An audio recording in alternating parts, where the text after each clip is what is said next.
Welcome to Craft Chat Chronicles, the go-to podcast for tips on crafting best-selling fiction. Here at Craft Chat Chronicles, we bring you expert interviews, insights, and tips on writing, publishing, and marketing. Join the conversation and embark on a new chapter in your writing journey. For workshops, show notes, and more information, visit jdmyall.com. That's jdmyall.com.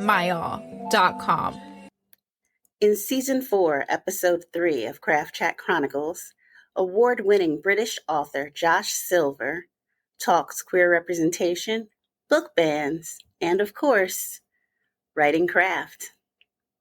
That's Season 4, Episode 3 of Craft Chat Chronicles. Let's get chatty. Tell me about your publishing journey. Okay, so, I never thought I'd be an author. When I was at school, I wanted to be an actor, and I went to drama school, and I trained at RADA, which is the Royal Academy of Dramatic Art in London.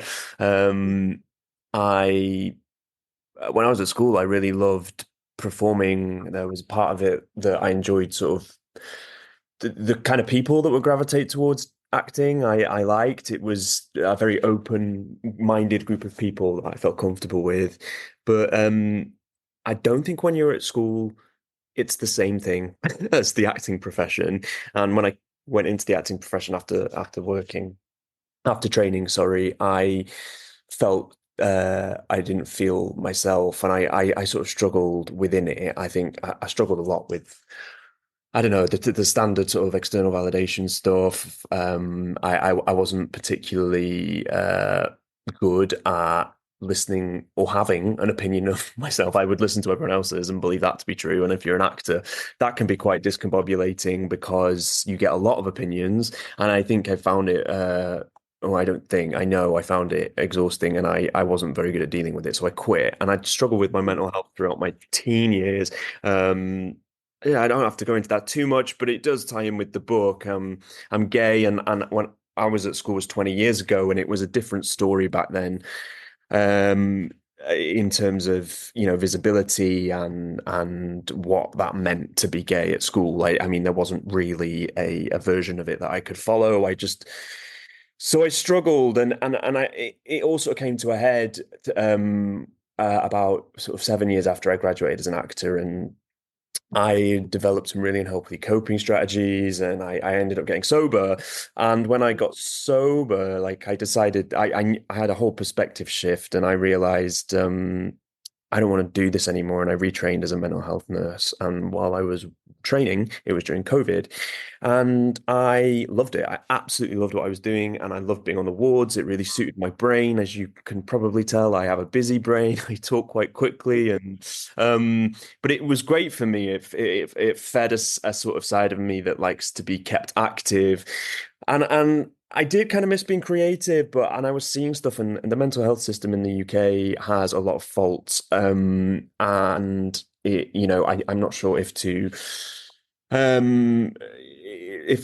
someone who doesn't live in the UK, it seems, in theory, it's this great idea. It's free healthcare, and that's wonderful, but it has a lot of nuances tied into funding and the government and how good the care actually is for the people seeking it. And I was working with teenagers who struggle with their mental health on inpatient wards, and I saw a real lack of safety and a lack of understanding and a lack of listening to young people. It felt very numbers driven, and I started to get angry. I felt complicit, part of a system that wasn't working, and I started writing this book. I just started writing a book about a dystopian projection of a mental health system, and that's where Happyhead came from.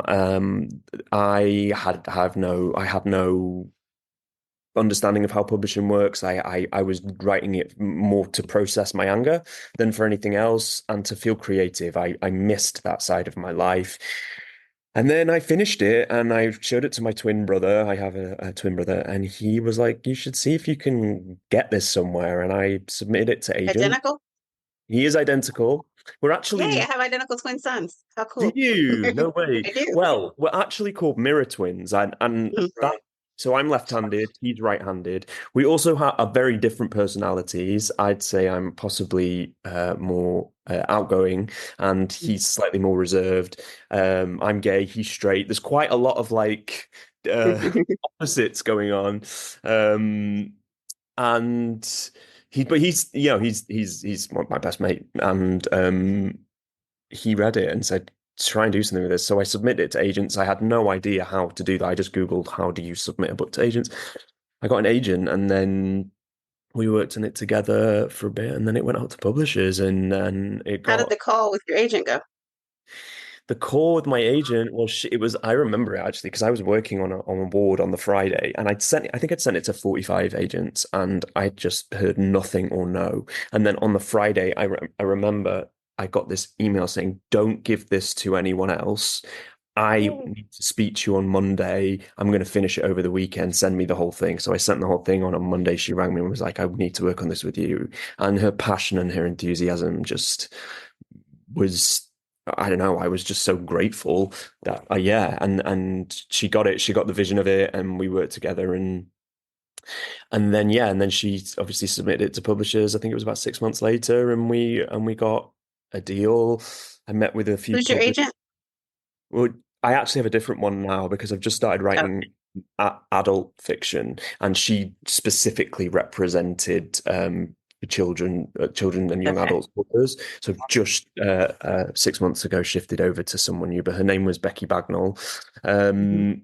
and yeah, and then we met with publishers, and that was an interesting journey. I think having been an actor, Mhm. uh, I I don't really care how this sounds. I really believed in my book, and in a way that I had never believed in myself as an actor before. I would second guess everything as an actor. I had no ability to know if what I was doing was good, or whether it needed to be better or different. With my book, I just felt like this is the book I want to write. If people don't like it, they don't like it. That's fine.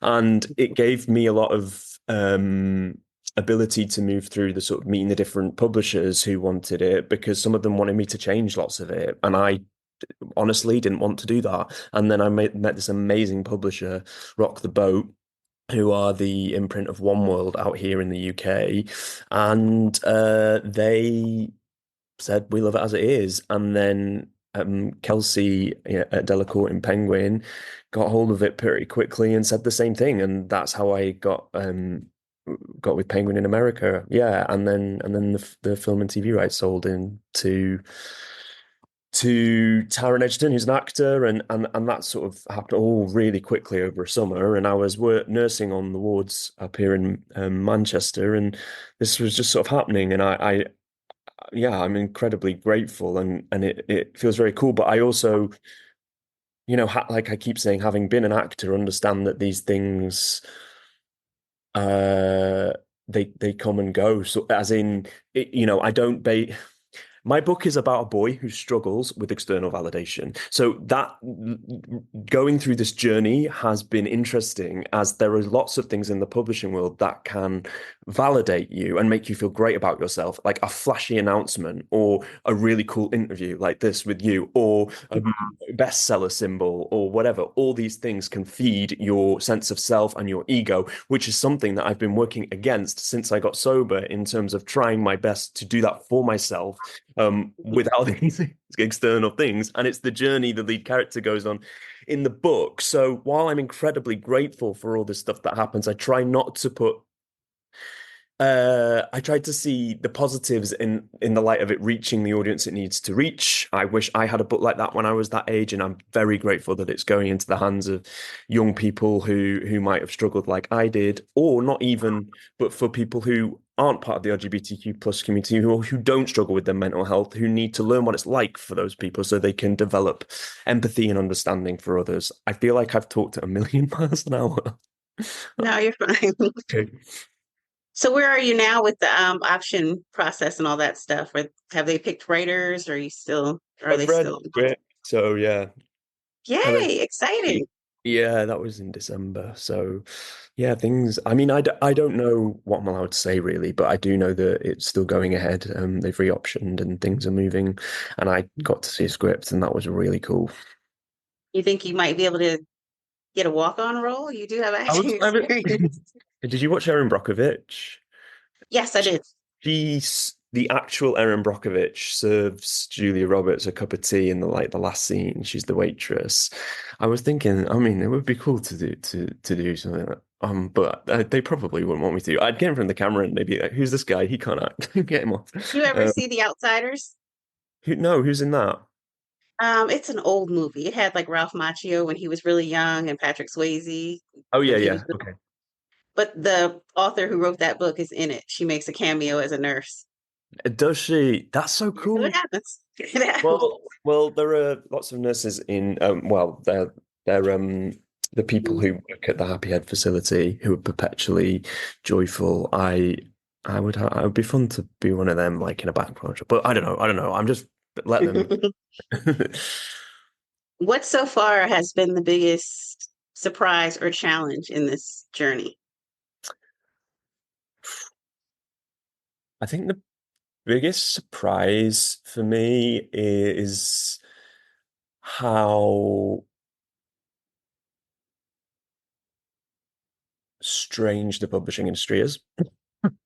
Um, how when you're inside it, that it can feel the drive for diversity can feel less authentic on the inside of it and feel like a numbers game. And that is just an interesting thing that I felt, and the need to authenticate your story that you're telling with your own experience or um you know the I think there's when I was younger and I was reading books, we didn't know that much about authors, and there was sort of a mystery to who had written the book. Now we're all so easily accessible that the author's story becomes part of the story in a way, and I wasn't expecting to be asked so much about my own mental health, which I'm really happy to talk about. I am. I think it was just surprising to me that people wanted to know that my experience aligned with the lead characters, or if it did or not, which it does. I mean, I didn't go to a dystopian mental health facility, but I've struggled with low mood and anxiety and throughout my life. And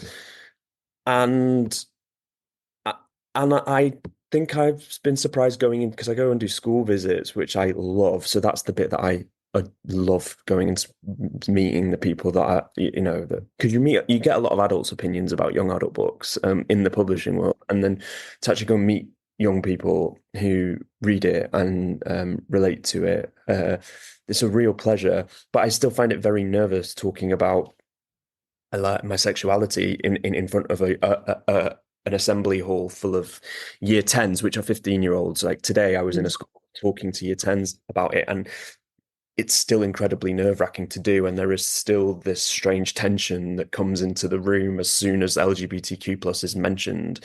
And, we talk so much about the things progressing and becoming better for my community, but it's still hard. It's still tough, and it's still tough, especially in the school environment. Like the school, and one of the most surprising things I found is like how intense the school environment is. Like, I don't know if it's the same out there, but like it's all grades driven, and the pressure to be a certain way is intense. And I just feel for these young people when I go and meet them, and I want to say to them, my GCSEs, which are the exams and A levels, had no bearing on whether I wrote this book or not, and the school system here pushes for grades, and it's a shame because there's so much about creativity that cannot be graded, um and it's a shame that we're brought up to believe that it can be, and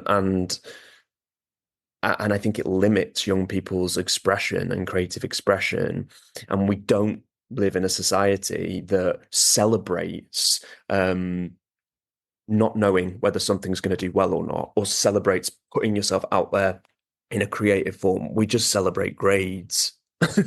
Sorry. Very true. Over here, the political climate is not very good right now. I'm sure you've seen it on the news. Yeah. We've taken some regressive steps in our treatment of the LGBT community and stuff like that. And Yeah. it's really sad and depressing. Is it better in the UK? Well, we don't have a president who's uh, making transgender people change their passports and put their gender of birth on their passport. We don't have a president who is removing the existence of people or painting and demonizing a specific group of people in a certain light and ridiculing and painting as evil and the cause of problem. We have those voices in the UK, but we do not currently have a government that is pushing that agenda as far as much as yours is, as your president is doing. It is utterly terrifying, yeah, what's happening in America, and it's scary because we often follow suit, or things bleed over, and ideologies very easily come across the water, and I think it gives rise to a voice here that wants to be heard. The voice is here. I think it's kept a lid on. Well, I don't know if that's completely true, actually. This is such a nuanced conversation, but it's not great here. That we still have so many promises that have not been met or upheld, and there is fear of upsetting groups of people. It feels financial in its agenda, and that is terrifying, that people's lives and mental health are at stake because of people's financial agenda, and that is here for sure. But I just don't think it's as loud and as sort of, because Trump's just come back, and it feels so terrifying how quickly these things are happening. But I wouldn't put it like England is not immune to this, in any way. And I think there's an anger amongst people who have once had privilege, straight, white, who want to be seen and heard. And it's so interesting.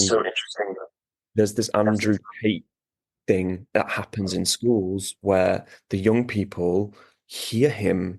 And I was in a school the other day, and I asked the kids what they're reading for pleasure, and one young lad said to me that he's reading Mein Kampf. And I said, for pleasure? And he said, yeah, I just want to know what Hitler was thinking. And I thought, that's in just a school, a random school in the UK. And so it's here, this damaging Ideology.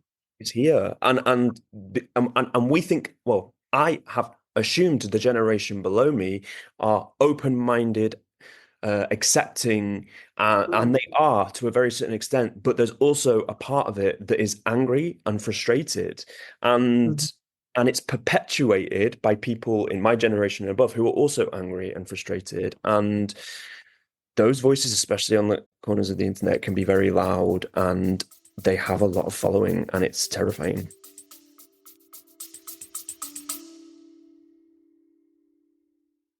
Hi, my name is Kaya Freites, and I'm currently in the studio recording Heart's Gambit by J.D. Mayall. Chapter 1. Emma Baldwin. Harlem, 1943. When the moonlight hits the circus tents, they bleed. Ruby drops turn to rose petals before raining down on the audience. A symbol. That's all anybody wants. Something that feels bigger than them, no matter the city, no matter the time. Ma always said this when we were fortifying the fabric together, using our hands to imbue the crimson silk with our gifts. Something magical, something beautiful. And if we remind them that we're the best black circus on the circuit in the process, what's the harm?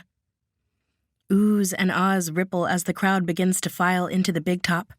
They settle in their seats and prepare for the show as that bloody rain begins. Find Heart's Gambit wherever you get your audiobooks. Very true. Be careful. A lot of writers that I know that are outspoken have had like death threats and all kind of craziness. So just make sure you're guarding yourself and guarding your mental health and your peace Thank as you you. move through this journey as a writer. I think, part of it's so important to write these books and represent what I couldn't find in the library when I was at school. Yeah, it's scary and it's upsetting, but what's scarier to me is that there are kids in schools in America, in the UK, who, because books are being banned, books are being removed, removing the experience of people, that based on someone's opinion. You are removing someone's reality based on your opinion, and the damage that causes.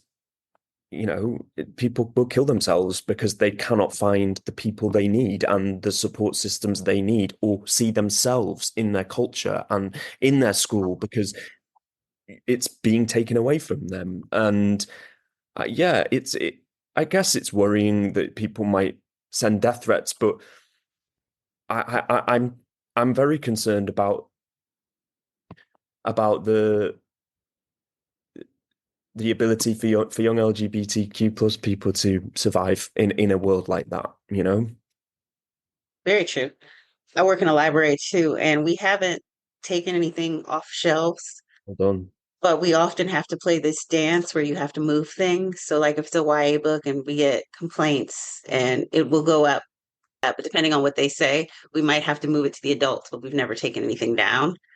And like, we're not allowed to shelve any queer representation alone. Like, I can't put it on an end cap by itself if I wanted to show your book and expose it to readers. But I could, if I'm doing a Valentine's Day display or something like that, put queer rep up. Or if I'm doing a display for mental health, I could put your book up with other titles. We're not supposed to display them alone. It's weird. Like I said, it's a crazy time we live in. It's very dangerous, and yeah, backpedaling hugely. It's upsetting for many people. I'm sure upsetting for you as a librarian to feel like you're restricted from giving people a portal into a life or a community or something that they belong in. But not only that, as you might agree, these books are not just for people within their own community. They're for people outside Right. of the community to learn what it is like. Donald Trump needs to read the books that he's banning. If we allowed people to read the books and see the narrative, they might learn some empathy and the anger might decrease and people might stop being so hateful because they know what it's like for someone else. The anger just comes out of complete ignorance and they just follow blindly someone who's saying, that's bad, believe me. And yeah, it's terrifying. Sorry, I feel like I'm rambling. No, you're fine. You're fine. Um, Tell me a little bit about your writing process. What is your day-to-day writing routine like? Sure. So I as I've said, I'm a nurse. It's quite difficult to be a nurse and a writer at the same time. I found it's quite stressful. But I love to write about what I see, and I can't get angry about anything if I'm sat in my flat staring at a computer screen. And I feel like I very much need to be part of the world that becoming a nurse gave me the opportunity to be a part of it. I'm not saying I'm some, you know, uh martyr who's going out and like, but what I do feel is when I'm in the real world I get inspired about what I want to write, and I've been asked by publishers to write gay romance or and that does not, it's just not who I am, it's not what I want to write. And I I think I made a decision for myself that a lot of my writing is either based in anger or in confusion, and it's either a process of untangling anger or trying to gain some clarity around a confusing narrative or a confusing topic or something that feels uncomfortable. So yeah, you won't really see me writing a straight up gay love story. There'll probably be something Today. Huh? Today we won't. You might fall in love in 5 years and change your mind and want a Maybe, document. maybe. That would be nice, but not today. And yeah, and I think the process for me is I get an idea and I become obsessed. And I've got ADHD, and I know that like this, loads of young. When I was a kid, that diagnosis was nowhere near as prevalent as it is today. I don't know if that's about the limits of diagnosing back then, or if it's to do with social media and the way we use phones and the internet nowadays. Whatever it is, I know that a lot of young people, when I go into schools now and say it, they nod and they say, "Oh, me too," and I find school really difficult, and I can't read, and my brain will focus, like hyper focus on an idea, and it can be great because I will get the book written, but I will be obsessed with it, and anyone else in my life while I'm during that process will probably find me incredibly frustrating because I can't kind of get out of the headspace, and I've had to kind of learn how to work on that because it's not actually great in terms of my own life, but it gives me this real sense of drive to get it done. I'm not really a planner. I don't really sit down and write like a detailed plan. I sort of have these goalposts in my head. I know where the plot's going to go. They often change as I start writing. And I don't know, like, so it can take me between 6 to 12 months to write a book. I'm not I mean, I thought that was quite fast, but what do I know? I know people who write books in a month. I mean, it's crazy to me. But I can't just blitz out a book very quickly like that. And I really take time on a first draft, as opposed to some of my friends will blitz a first draft and then really love the edit process. I feel very much like I need to know the structure in the first go, so I know what I'm working with. And then yeah, I love working with editors. Editors are such an incredibly important part of writing a book. I couldn't have written my books without them. The advice and support I get is hugely influential. I have friends who I get to read the book and say, "What do you think?" And I will trust them. I'll trust their opinion. We're usually quite aligned, in our beliefs, and I want to know what they think. And sometimes I'll get people who aren't fully aligned with what I believe to see what they think, so I can try and just see how people will look at it. And and then yeah, I kind of trust that if something doesn't feel right, that will change. But I have learned very much so to trust my editors and the publisher that I'm with, because there's a lot that I don't know. I don't know what I'm doing, but I do stand by my ideas and how I want to tell the story. I try to stand by that as much as I can. That's awesome. What makes a good first page?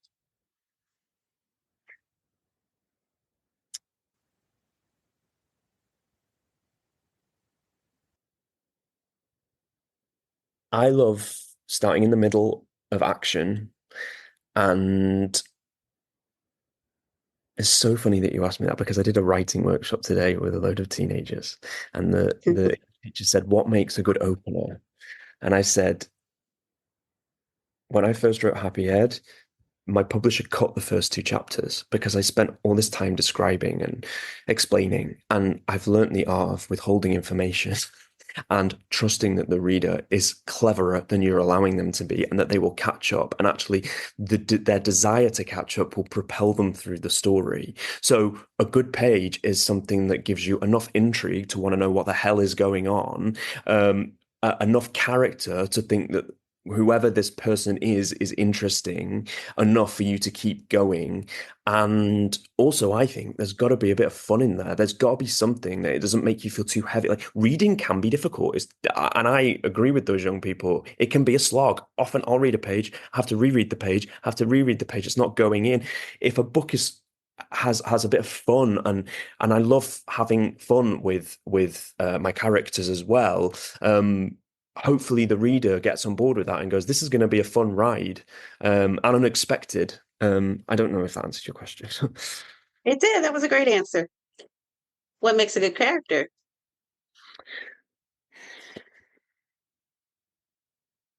uh, I think an internal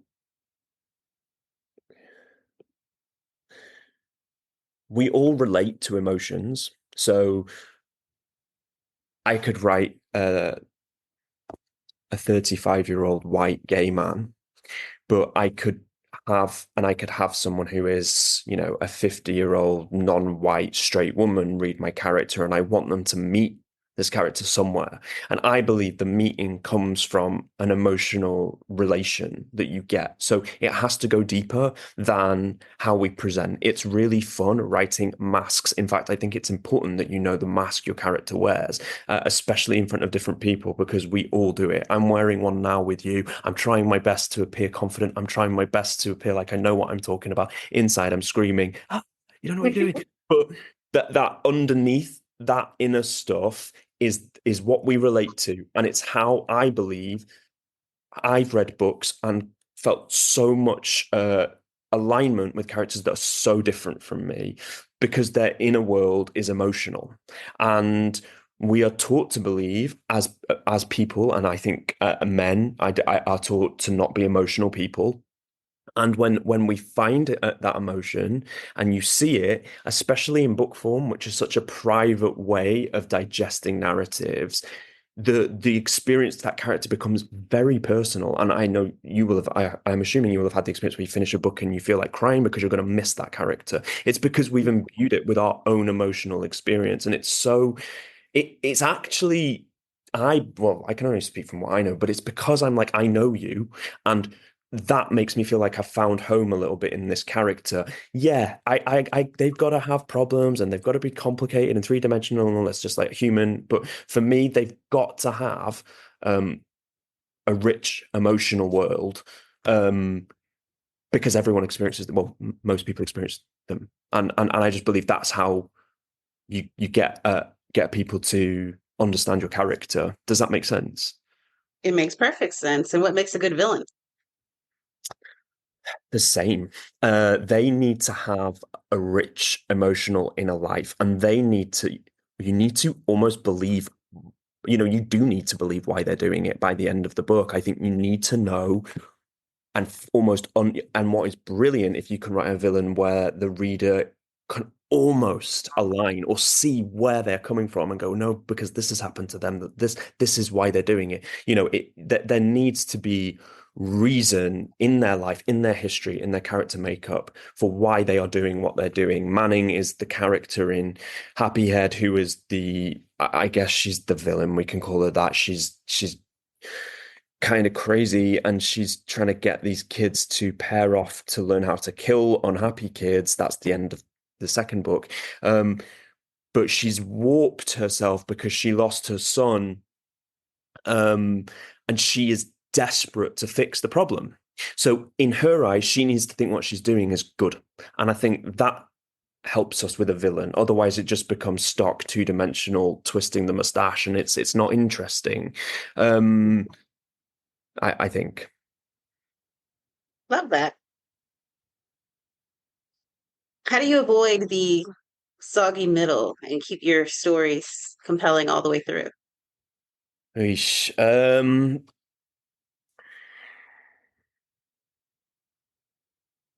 Each chapter, I love binge watching shows on TV. And when I go and speak to kids, I say the same. I'm not going to stand there and say, you must only read books.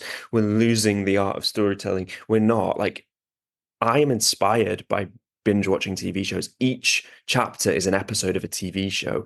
And when you watch a good TV show, each episode has plot driving it through and through, and each cliffhanger gets more and more steep and daring. And I try and write my books in that sort of escalation of things starting creepy and a bit weird, and then just building and building and building. And if I can keep my chapters in a sort of episodic form of withholding information and leaving enough of a cliffhanger to keep people coming back, then I feel like you can push through that soggy middle part, because we're still trying to find the answers.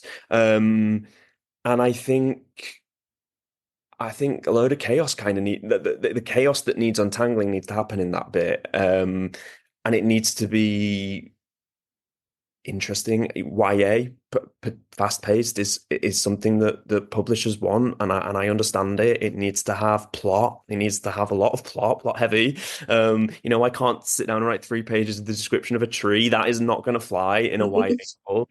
And I couldn't do that anyway. So that's not in any way where my skill set lies. But you've got to not be afraid to move quickly and know that your reader is keeping up with you, and do not plot things that are irrelevant. That's one thing. Sometimes I feel like, oh, I need to put something extra in here. No, if it's not sort of servicing the central plot, each interaction, each moment of dialogue needs to move things forward, or there needs to be change or conflict that pushes the plot. And then you need to see your character growing and changing, and that drives plot as well. Your character's choices should be different by the end of the book to how they were at the beginning of the book. Otherwise, there's no change there, and change in character is plot. I learned that. Does that make sense? That makes perfect sense. Okay. So my next question was going to be, how do you create a satisfying ending? But you kind of alluded to that a little bit when you talked about the changing character. Yep, you need to have that. I definitely believe that. I think it was really interesting with Happy Head, because when I started Happy Head very, very 4 years ago, before it was even on an agent's table, the ending was how it ends in Dead Happy in Happy Head. And we decided with the publisher to make it 2 books. So Happy Head ends on quite a cliffhanger, which has angered some people, frustrated some people. They feel like they've been given half a book, which I understand completely. And I can understand why they would get frustrated with that. So it's okay to do that. I'm not annoyed about it, but the end of the story is the end of Dead Happy. The conclusion, you have to tie up those knots that people want tying up. There needs to be satisfaction. Yes, twists are great, but like not shoving them in for the sake of being called someone who can write twisty plots. I think it just needs to emerge. The truth is shocking. Does that make sense? And It does. I do like undermining. So, for example, Erase Me, which is my next YA, which is coming out with Penguin. I was about to write the last chapter, and I had it planned out in my head, and I went outside and like just had a bit of fresh air, and then it just hit me that I had to write this completely different chapter, and the whole book changed, and I just had this moment of like, no, it needs to be this. And so sometimes it can just come out of nowhere for me. And then I sent it to my publisher, and I'd already given her a synopsis, and she was like, I was not expecting that. That's exactly how it should end. Sometimes it just comes in like a weird moment where I just know something's not quite right, and then it lands. So I sound like, I don't know. I sound like I don't know what I'm talking. I don't know what I'm talking about. I'm trying to sound like I do. You sound awesome. You're doing great. Great answers. Thanks. What's the writing community like in the UK? Do you guys have a strong writing community? Have you been able to network with other writers? Yeah. I've met some wonderful writing friends. I think I was prepared for it because I'd been an actor. It's a very competitive industry. There's a lot of bullshit that can go alongside the writing in a community, especially like young adult. It's quite a small community of writers, and you get to know each other. And I'm so grateful that I got myself through the jealousy, the uncomfortableness of wanting what someone else might have, or the award stuff, to just know that it is completely not useful. And most of the other writers are exactly the same, and we celebrate each other and uplift each other and share each other's stories. Awards are awards, but I think there is a real general sense amongst the wider community in the UK that young people need to try and find themselves in stories. And especially with what's going on politically, it's important that we keep putting out what we can. And the more people we can bring in to do it, the better. The more diverse the fold, the better. And that we all celebrate each other's wins. And I do really feel that. Yeah, there's the odd people who clearly want to who love a 7-figure book deal and a book prize, and that's fine. But there is a general sense that the YA audience is specifically more than that. And I think that's what's so lovely about it is there's a genuine desire. Most people who I know in the YA community in the UK wish they had found themselves in a book, or wish they had read books that they couldn't find when they were younger. That's pretty awesome to hear. Have you been to the States at all? Yeah, I love the States. I love it. New York is. So I did a play out there when I was an actor a long time ago. I was on Broadway in a play. So I lived in Manhattan for 6 months. It was carnage You because just casually dropped Broadway? Okay. yeah, Good casually. job. I'm thinking you were like yeah, wow, okay. I didn't No, realize your acting was that high level. That's awesome. thanks. Yeah, no, it was great. I was very fortunate, and I when I was doing that show, I was drinking and being unhealthy and chaotic. And what's been so amazing is coming back to America soberly. So I've been sober for nearly 8 years now, and coming back and being part of it in a way that is not like that. The culture, the people. There's something about I don't hope this doesn't sound too cliche, but the openness of Americans that I just absolutely love. There is a warmth to the people.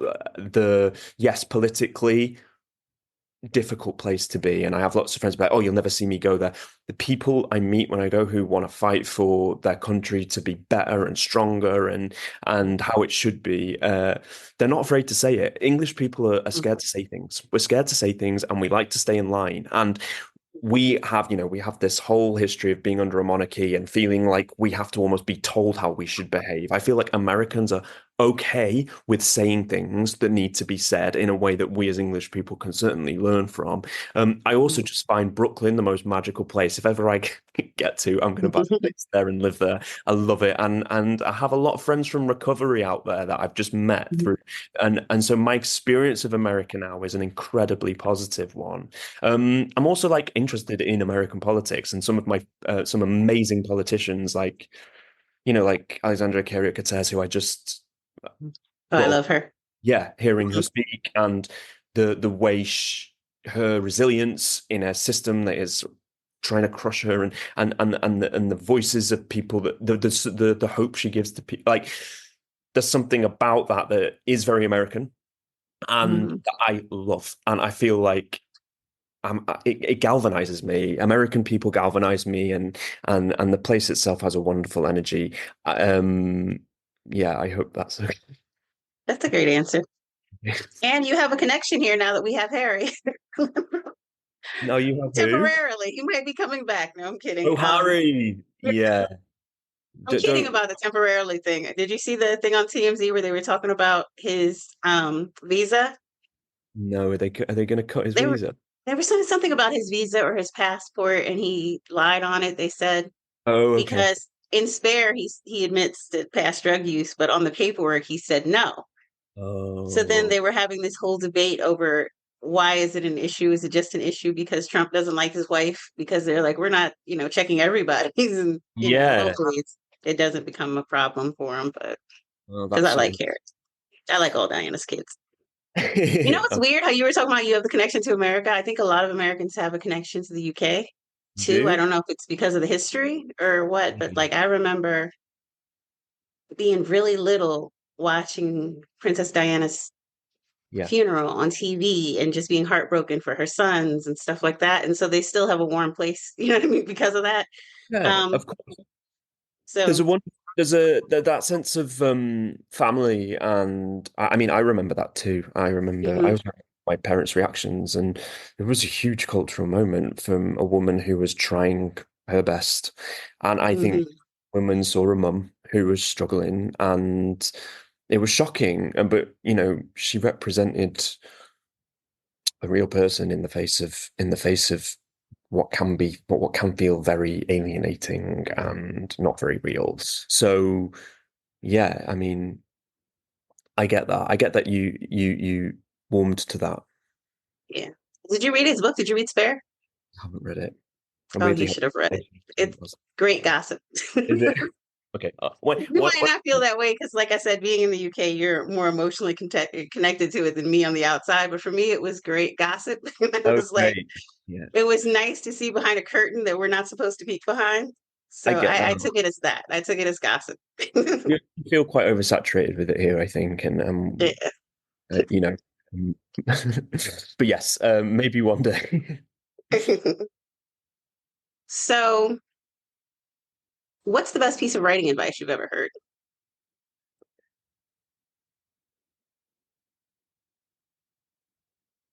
I think if no one else read it, would you be proud of what you wrote? Love Is that. a really good thing that I was told once because I try and keep. It's really important to hear other people's opinions, but I don't want to write with an agenda to sell books. I don't want to write. It's fantastic that that happens. Yes, we all know that people need to make a living. Yes, but I don't want to write something that I'm not proud of having written because if there's backlash or whatever, I need to be able to stand up and say I agree with what I've written here, but also that we as people and human beings change and our opinions of things change, and that the book you have written is a snapshot of that time of your life. And I think it can be really daunting to write a book, especially. So I've just finished an adult book that's being announced next week, and it's quite provocative, and it's about a subject that's very uncomfortable, and I don't know the answers, but I do know that this time in my life and in lots of people's lives it's occupying a space, and one day there isn't really an opinion in it, but I might think, oh, maybe that book. But I think at this time in my life, it's okay to think right now, this feels authentic to what I'm trying to understand. And if I can do that, then I'm okay. Another great piece of advice I got told is you've got to have fun writing. And it is stressful, and it can be really stressful. I think George Orwell said it can feel like a bout of an illness writing a book. And I've had those moments, but I'm really trying to find joy in it too, because there's part of writing. I go into schools and I tell kids, write, because it helps you, it helps your emotions. And then I'm going home and I'm like tearing my hair out. And I'm like, I'm not even listening to my own advice here. When I breathe, take a second and go, creating things should be in a lot of ways an enjoyable experience for me. I don't have to like dig into all my trauma and pain and walk around in a ball of misery in order to create something great. I think there is a sort of warped, romanticized perception, maybe by me in the past, that I need to be those things to create something genius and brilliant, particularly if it's dystopian and traumatic. That's not true. I can absolutely be healthy, person who's functioning and as happy as I can be and content as I can be, and write that stuff. I can be the two things. I don't have to paint it all over me and try and come across in a certain way. That's important just for me on a personal level, to have that separation. And yeah, my editor's given me some great advice about like not repeating loads of words that I like to repeat. Like, just great advice is that stuff will come when you're working with an editor, and um you're not going to know what you're doing at the beginning. So yeah. How did it feel when you got the Carnegie Medal, and how did you find out you were going to receive it? I was in New York and I got this tattoo 2 seconds Oh, after cool. I read the email. So I got the email and I looked up and I was stood outside a tattoo shop, and I went in and I got chatting with the people on the desk, and I said, "Oh, why?" They said, "Why are you getting a tattoo?" I said, "I just got nominated for my first ever book award and it's a cool one and I want to commemorate. I'm excited. I'm in Brooklyn." And I said to the guy, "You pick the tattoo," and he said, "You seem like you wear your heart on your sleeve." So he put a heart there and there's flowers Love in it. it. And that was how I sort of, so yeah, it was a cool moment. Uh, I think more just to go, yeah, it was good that you quit acting, and it was good that you took a chance at like a new life and made a lot of changes and followed who you are rather than trying to fulfill other people's expectations of you. Yeah. What has novel writing taught you? Well, that's such an interesting question. What has writing taught me? That I'm insane. That like I that I can go like 4 days without sleep, that I can drink like 15 coffees in a day. But it's also taught me that while I'm writing, I can learn things and change my opinion on things. The most recent book that I was just talking about, my opinion of the subject, or I was trying to find one, I think. I'm still not sure how I feel, but it shifted massively and it shifted the plot hugely. So writing a book is a learning experience. I'm not trying to teach anyone anything. I'm also trying to figure it out myself. And it's taught me that the the glitz and glam that come with it, there's nothing behind that curtain. And yes, it's nice to be able to support yourself financially, and there's some zhuzhy stuff like parties and award ceremonies and book deals that all look great on an Instagram page. But at the end of the day, when you're sat with yourself at home, are you happy with what people are reading and what you're putting out in the world? And does it align with how I feel? And a lot of the time I'm still figuring out how I feel. I certainly don't have all the answers and I don't profess to, but I do hope that when I look back over my writing, I'll think, oh yeah, I was really struggling to figure that out when I wrote that book. And yeah, and so I've learned that, and also just not to take myself too seriously. Like, I think it can become a bit like, I'm an author and I'm really important. Like, I think authors' books are really important, but I don't have. It's really cool that people read my books, but I don't want to become. I have another job as well, and I like it, and it's fun and exciting, and that's great. But it's also not the only part of me, you know. Very true. How has your life changed since publication?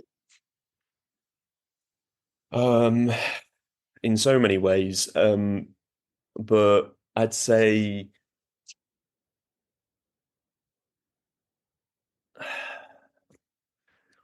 it's quite a difficult question, that, because my personal life has changed quite a lot, and that's actually not to do with the books, but um, I've reconnected. Okay, fine, I'm going to do it. So, Mhm. I've been on a whole journey of learning, like, or I am on a journey, I think, of self-discovery and figuring out why I'm even here and what the point of this life is and what we're doing and what our purpose is and who I am and why I've developed these behaviors I've developed, and why I act the way I act and why I put on the masks I put on, and what I've learned is, so part of that journey is looking at my childhood and figuring out what my childhood was like and what I was like as a child. And I've had this writing my books has connected me to my childhood in a way that I never thought would be important or that I'd never have to do. But every time I look at human behavior now, when I write about human behavior, I think about what happened to that character when they were younger and why their behavior is manifesting the way it's manifesting. And I've just developed this incredibly profound sense of the importance of our childhoods and how it plays out for the rest of our lives. And we either keep perpetuating behaviors to avoid pain, or we stop and look at ourselves and meet pain and figure out where it's coming from and why it's there. And I've been on that journey personally, or I'm trying to be on it. I don't think it's ever ending, but what it's done is given me an ability to understand beneath the mask of characters that I hope to write and continue to write, that there is a level of empathy that can be found, not only for my characters, but for like other people that are going through this life and struggling, and that you start to look at behaviors in an incredibly different way. And I'm really grateful for that, because I look at people differently. And I don't mean that I've got this amazing understanding of people. I don't, but I do feel less angry about people and I get less frustrated, and I feel my behaviors are less destructive because of that. Does that make sense? That did. I love that. Um, is there anything that you wanted to mention that we haven't covered yet? Um, Anything you need to promote? Anything just in general? so Erase Me is coming out next. I don't know if you know about that, but so that's obviously not so Happy Head and Dead Happy are published, and then it's called Traumaland in the UK, and they're changing the name in the UK in the US to Erase Me. Mm. And then yeah, my adult book's being announced next week here in the UK, and yeah, no, I think that's kind of it covered. I feel like I'll just keep talking at you, and neither of us want No, I've thoroughly enjoyed it. You are very intelligent, entertaining as a speaker, and I love the accent, by the way. Oh, thanks. That's Northern. If I could bottle it and sell it, I would. Well, so It's an would I. awesome accent. But yeah, you did an excellent job. Were there any tools that helped you along the way as far as reaching your goal of being an author? As like, I don't know, like anything that helped you with querying or writing process or anything like that I could put in for aspiring authors? It takes one person. Did I tell you I wrote to 45 agents and one got back to me? No.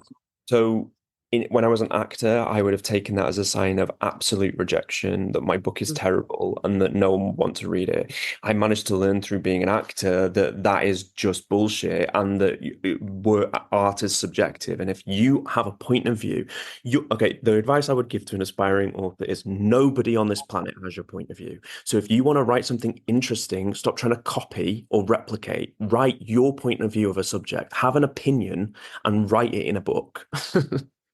Love that. Love that. Love that. Thank you so much. Where can people connect with you?